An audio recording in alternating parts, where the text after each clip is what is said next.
what's up? Happy Friday. I'm gonna wait a couple minutes for people to hop on. I think you can see me here. Jamming out a little bit. I know it's Friday. I keep doing Friday videos in this group, so my attendance seems to be a little bit down, but it's Friday, we're committed. This is a really, really, really hot button topic that if you master objections, you will literally have the biggest business ever. So tag your teams, tag your friends. Let me know if you guys can see me, if I'm actually communicating. I'm out by the pool, so if you guys were in a different group that I did a video out by the pool and my phone literally fell in the pool. It is secure, don't worry. It is in its holder. I am far enough away from the pool. And after that I got an iPhone 7, so if it does fall in the pool, the video will keep going and we'll all get a good laugh. If you guys can see me, comment. We're jamming out for a minute. I'm in a gangster rap kind of mood. Oh no, my Wi-Fi connection is weak. Not good. Let me know if you guys can see me and hear me. Oh, hey, now I see them. Okay, now I see you guys. All right, one more minute. It's 59. I said I would go live at 12, so I'm gonna actually wait till 12 so that nobody misses anything. I'm really excited for this topic today. I got a lot of good stuff to say. We're gonna be talking a lot today about objections, but I want you guys to think about it in a little bit of a different way. A way that I haven't really talked about before in any other group. So if you guys know someone who is afraid of objections, who gets knocked down from objections, who has a bad mindset about objections, who's afraid of getting objections, who creates objections for themselves in their mind, get them on this call, tag a friend. Friends, don't let friends miss training calls that are good for their business, especially on a Friday before a long weekend of follow-ups. So get your people on. We got one more minute.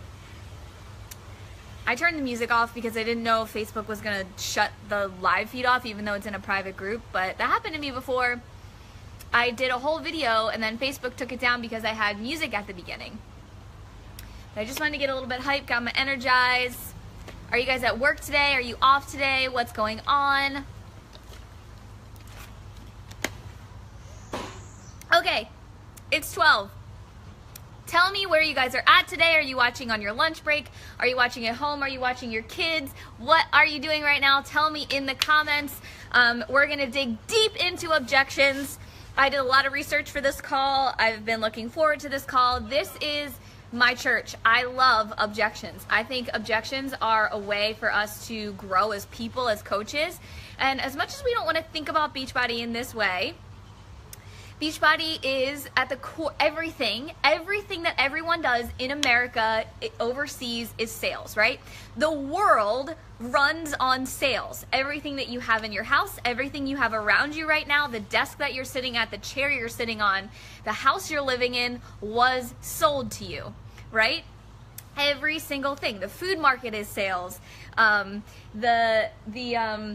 Bills that you pay every single day, water, electric, gas, all of that is sales. But for some reason, there's this mentality that we all have that sales is bad. So I need to wipe away that mentality for us right now. Every single person who gets into Beachbody coaching says, oh, I don't want to be a salesperson. I don't want to sell things. Newsflash, everything you have in your life, the clothes you're wearing, the sunglasses that are on your face, everything you have was sold to you in some way, shape, or form. I'm going to tell you a little bit about my background. So a lot of people don't know that I did work in corporate America for a short time. And when I did work in corporate America, I worked for a medical marketing company. I was the director of operations in New York City. I worked in the Flatiron district, so I went in every single day and sat at my desk.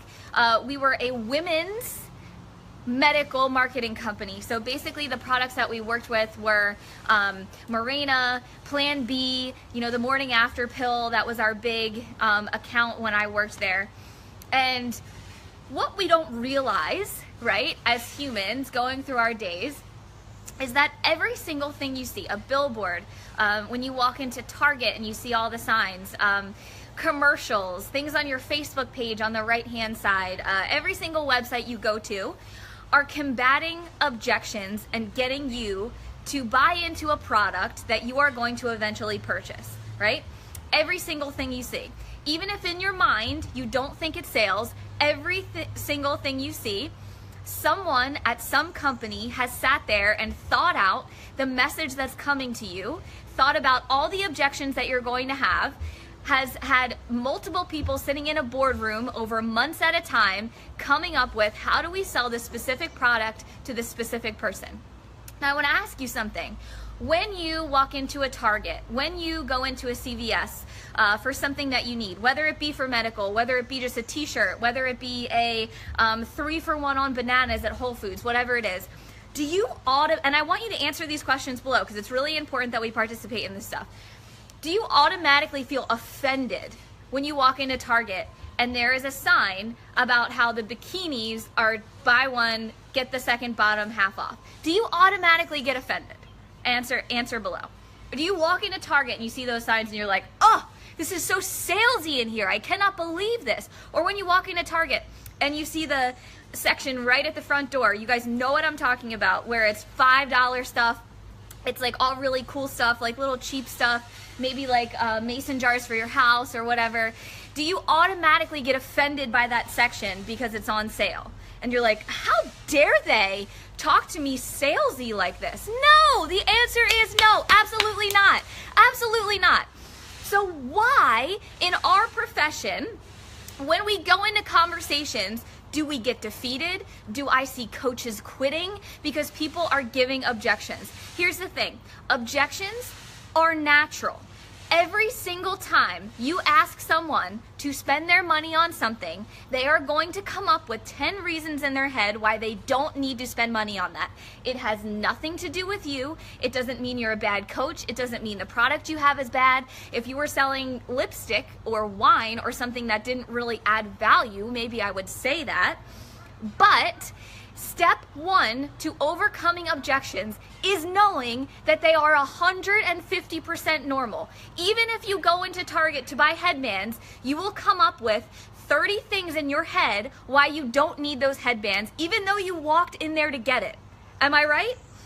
It is said that the average human being in a store makes 675 thoughts in their head before they get to the register. Before you get to the register, when you're in kind of a food situation, every single day, you make 40 or so decisions whether you're going to eat something or not. That is an insane number. So you have to think about, I'm sorry, I got distracted for a second. What an insecure situation it is for someone to address their health and fitness, number one. Now we're talking about Target, CVS, those things aren't insecure. Those things don't make someone think about their decisions. And they automatically have directions before they get to the register. Food, when someone's walking past, did you ever notice how when you get to a register or you get to a checkout place at a food, like maybe a deli or something, there's all those little packages of stuff along the way? They're playing into your subconscious every single time. So you said no to the cookies and the cake in the glass case, but by the time you get to the register, you've already made 15 or so of your 20 decisions. So by the time you get to the register, they're playing on the fact that they know you only have 20 decisions and you only have 5 left. And you make a bargain with yourself and you say, I've done really well up until this point. Now it's okay if I get this small package right by the register, right? All of these places, every single place you walk into, Starbucks, Dunkin' Donuts, they all know that you have objections to purchasing what they have to offer. So why is it different for a health and fitness coach who we already know there are going to be objections? Why is it so hard for us to get past them? Because of your mindset, okay? So I want everyone right now to wipe away the thought that objections are bad. Objections are a chance for you to prove yourself, for you to hone those skills of objections. If you don't get good at objections, and if you don't know that they are a pivotal part of what we do, then you will never move forward as a coach if you do not accept them and move on. I remember in the beginning of my business, I said pretty much everything wrong, pretty much everything. And I was scrolling back through those conversations today to kind of give you guys an idea. I would word vomit, people wouldn't answer me back, people would say absolutely not, people would say that's a scam, and it never affected me, and I continued to move forward. The people I see failing in this business 100% of the time are the people who get pushed back from objections 100% of the time. It is normal. Now that we've gotten that out of the air, you know a little bit of my background, I want to talk about specifically how to get over them. So an objection is basically a protection for people, right? They're insecure, they don't want to say that they need help, they don't want to say they don't have the money, they're protecting their money, right? They think I can get a better deal somewhere. Anything you buy, think about your daily things, right? You buy lunch, you think $4.95, I could probably go across the street and get that for $3.95. Or gas, for example. Everyone needs gas for their car when they're driving, right? Who on this call, give me a heart or a like or a comment or whatever, has been driving down the street and you see gas on one side of the street? It would be so easy for you to pull over and get that gas, but it's 99 cents more a gallon than it is across the street. How many of you, or your husbands, my husband always does this, will go out of your way, drive all the way down 4 blocks, make a U-turn, wait in line for the gas station across the street that's 99 cents less? Now you tell me why you have that mentality for gas, but when someone talks to you about buying a challenge pack and they have a one little tiny objection, you get offended and you get upset and you take a step back. That is absolutely the wrong way to be thinking about things. Now there are 6 kinds of objections. These are kind of like the typical salesperson objections that we get, and I want to talk about them. But the goal of this call is to develop a resiliency, right? No one will move forward in this business if you don't have a resiliency for objections. If you don't know in your heart of hearts, A, that you have something that you know is worth overcoming that objection, and B, that you believe in so hard that you're willing to wade through all of those objections, because they will come. No sale is ever easy. No getting someone started on a different path for their life is ever easy. Now I'm going to give you the tools to get past them. But our goal of this call is developing resiliency, because let me tell you something. You could say all the wrong things to the right person and they'll still sign up, but you could say all the right things to the wrong person and they won't sign up. That's just how it works. So objection number 1. Basically, the goal of all objections is to take control, right? Number 1 is the unspoken objection. How many people on this call have ever messaged someone and they don't answer, but you see you've read it? Or you message someone and you've talked for a little bit and they ghost on you, right? That's a popular term, ghosting. That is an unspoken objection. That is avoidance. That is someone protecting themselves. They're protecting the money that they don't have. They're protecting the insecurity that they have about telling you that they don't need it, about telling themselves that they don't need to work on their health and fitness, about fear of making a leap. 100% of getting over an objection with someone is making them feel safe, okay? Here's how you get over an unspoken objection. You ask a non-threatening question, okay? Every single way to get over these objections is basically just relating to people. We're in a people business. You have to make them feel safe, you have to make them feel confident, and you have to lead the conversation. Taking lead of a conversation is simply asking questions. These don't have to be complicated questions. They don't even have to be questions about Beachbody. They have to be questions about that person, okay? So the unspoken objection, the ghost, this is what I say 100% of the time. I say, hey, if I'm talking to someone and they've gone away, I say, hey girl, you were really super excited. We talked about it for a while, but then I never heard from you. Are you still interested? If not, no worries, but just let me know what I could have said better or explained in depth more, because I know that this can help people and this is what I do for a full-time living. So maybe you could help me figure out how I could have explained it better. What does this do? It takes the pressure off the person you're talking to. You're no longer asking them a question about them joining. They no longer feel threatened about their money. They no longer feel threatened about their insecurities. And then 10 times out of 10, unless they're not reading your message, not seeing it, just because we don't realize that everybody's not on Facebook all the time, they will come back and say, you know what?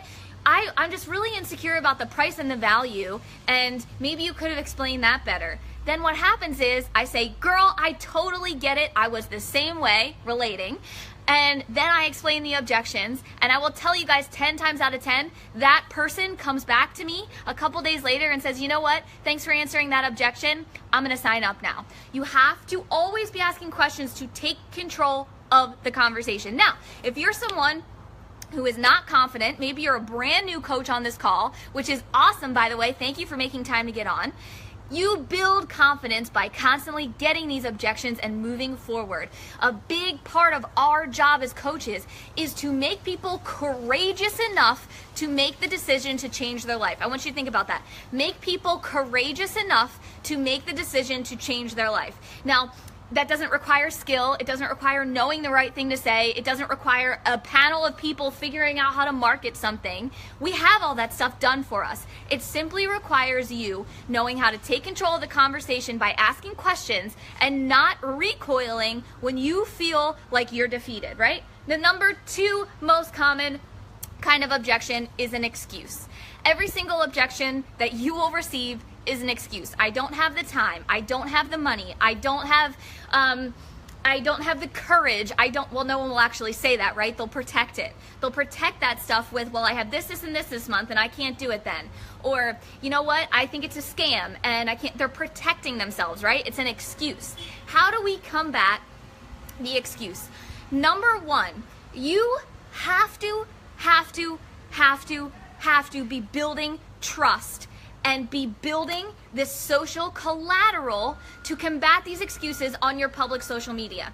If you are talking to people constantly about joining a challenge group and you're getting money objection after money objection, and you're not talking publicly on your social media about how you afforded it and the value it gave you, how will these people ever trust you?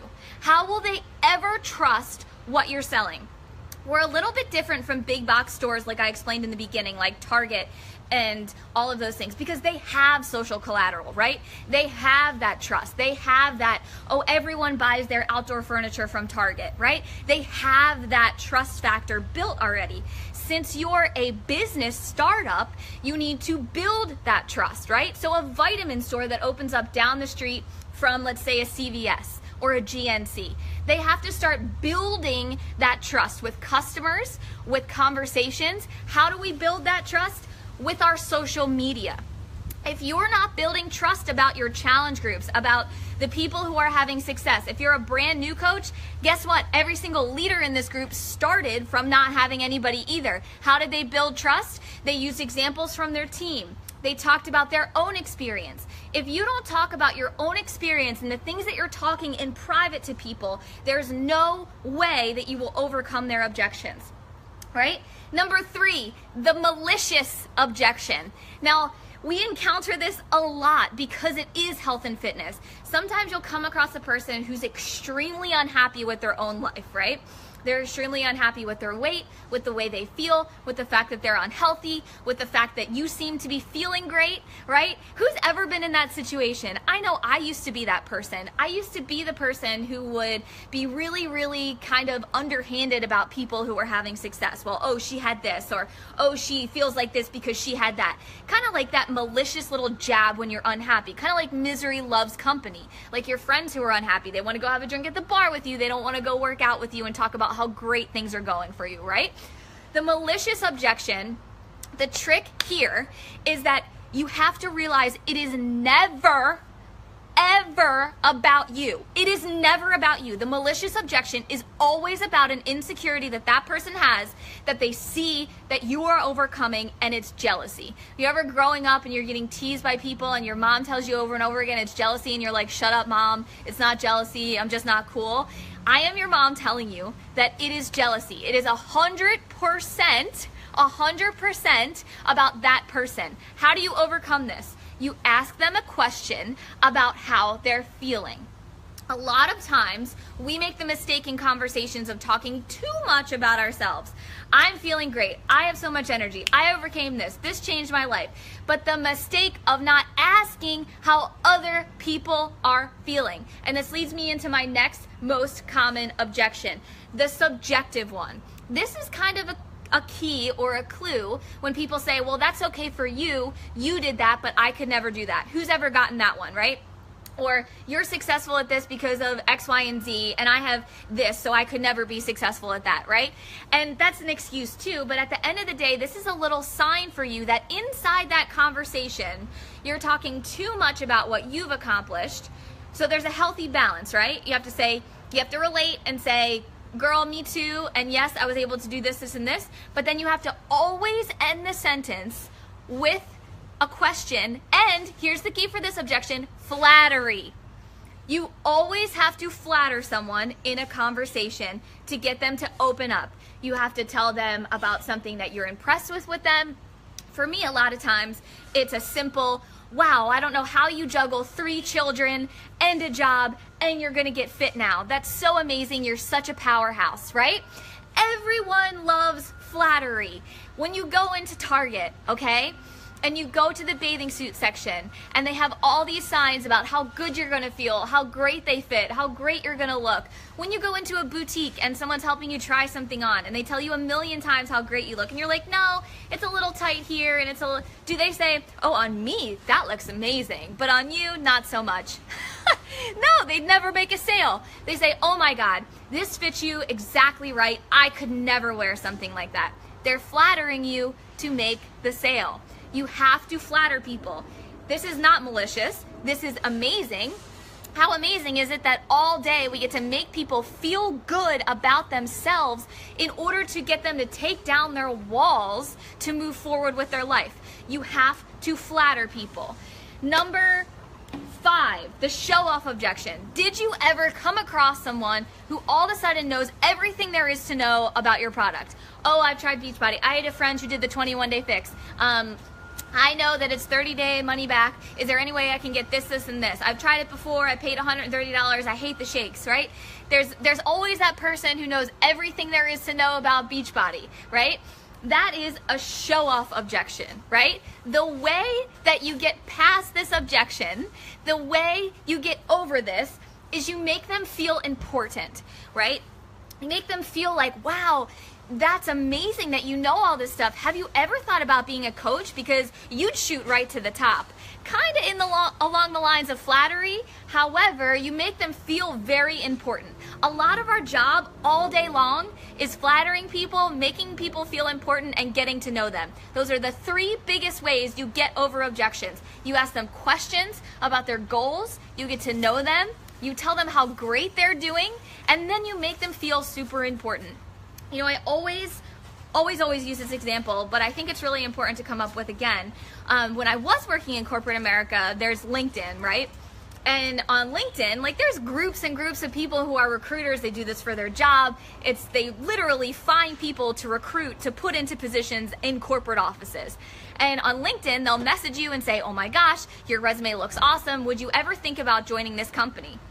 And then their whole job is to recruit you. Do they feel bad about recruiting people? Do they feel bad about sending a message? Absolutely freaking not, because it's their job. It's their job to do that, right? And they believe in their heart of hearts that whatever job they're placing you in is also good for you too, right? And then they have a package about said job that, well, you come back and say, well, what does this job have to offer me? What are the benefits? They have a benefits package.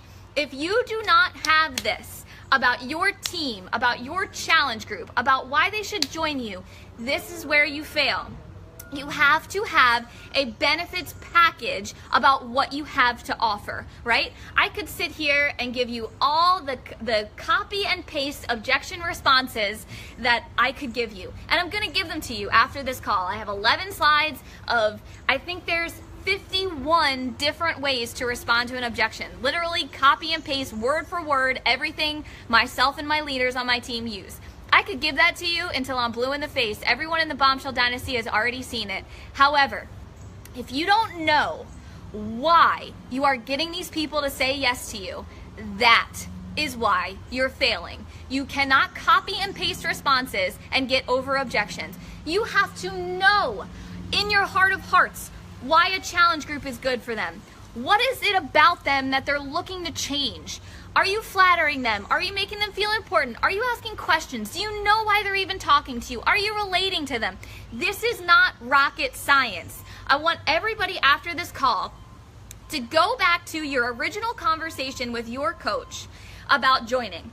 What were your questions? What were their responses? What was the thing you saw that made you say, okay, I'm gonna sign up? Often, it's not a rehearsed response that made you sign up. It's something you saw on their social media that answered an objection that was in the back of your head. It's something that they related to you on. It's a real life concrete thing, right? So let's review, because I went a little bit over, but I'm really passionate about this subject. Number one, resiliency. Objections are normal. This is a normal part of the business, right? Number two, you have to get to know people. There's 6 common types of objections, and the 3 ways to combat them is asking questions, being in control. That's how you take control of the conversation, is asking questions, flattering them, and making them feel important, right? We have to take down that wall of insecurities that they already have, that every single person has in sales. Anytime you go to spend money, anytime you walk into a store, you have a certain amount of money in mind, right? You go into Costco, you're like, okay, I need X, Y, and Z. I don't want to spend over this. You go buy a car, you have an amount that you want to spend. You go buy lawn chairs, you have an amount that you want to spend. This is no different, okay? People protect themselves. There's a mentality in our society right now where they protect their money, they protect their insecurities, they protect all of that stuff for fear of losing it, right? That's normal. All we have to do is be so clear in what we're giving that we use those 3 tactics to get over that. And then finally, if you don't have belief in what you're doing, in what you're talking to people about, if you don't have a benefits package, what will coaching offer people? What will a challenge group offer people? What is the benefit to them joining you versus someone else? What is the benefit to them coming to you versus going to the gym? If you don't have this, I would suggest writing that down today and then using that benefits package to post from and to talk to people from. If you don't have that belief, if you're still on the fence, that's why you can't get over objections. Work from that benefits package every single day. Read it, write it down. At the end of the day, objections are a normal part of this business, and the only way to get past them is to change your mindset. It's people protecting themselves. It has nothing to do with you, has nothing to do with our company, has nothing to do with our product. That's also a protection for coaches who don't understand that it's not about the product, right? I hear a lot of people say, well, I just can't sell a challenge pack. I just can't sell Shakeology. It has to be something wrong with the business. It's too expensive. It's on Amazon, whatever. That's also a protection and an excuse for people who don't want to face the facts. All right, guys, I'm out. Have a good weekend.